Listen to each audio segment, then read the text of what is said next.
بسم اللہ الرحمن الرحیم۔ نون ساکن اور تنوین کے قاعدے جیسے کہ آپ کو پہلے بتایا گیا ہے کہ نون ساکن اور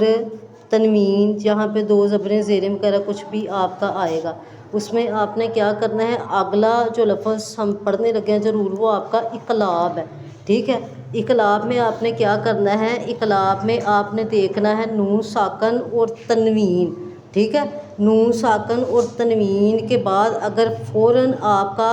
جو اگلا لفظ ہے وہ اگر با آ جاتا ہے، جیسے کہ آپ کو یہاں پہ جو مثال کروائی گئی تھی یہ تنوین آ گئی ہے، ٹھیک ہے، اور اس کے فوراً بعد اگلا لفظ آپ کا جو ہے وہ با آ گیا، ٹھیک ہے۔ با آ گیا ہے تو آپ کا کیا یہاں پہ ظاہر ہو گیا ہے، اقلاب ظاہر ہو گیا۔ اقلاب کا مطلب یہ ہوگا کہ آپ نے اس جو تنوین ہے نا، اس تنوین کو آپ نے جو آپ کا یہ جو با ہے اس کو با کو آپ نے میم کے اندر تبدیل کر دینا ہے، ٹھیک ہے۔ یہ آپ نے کیا کر دینا ہے، اس کو با کو میم کے اندر تبدیل کر دینا ہے۔ مثال کے طور پہ یہ آپ کا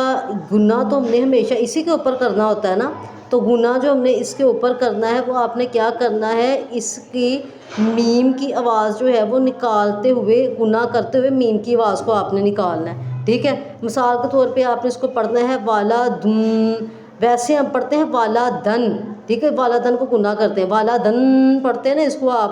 تو آپ نے اس کو کیا کرنا ہے، گناہ کرتے ہوئے میم کی بھی آواز نکالنی ہے، والا دم بعدن، ٹھیک ہے۔ یہ آپ نے اس کو ایسے پڑھنا ہے۔ آپ نے سمپلی کیا کرنا ہے، نون ساکن اور تنوین کو دیکھنا ہے اور اس کے فوراً بعد اگر آپ کی با آ جاتی ہے تو آپ نے کیا کرنا ہے، اس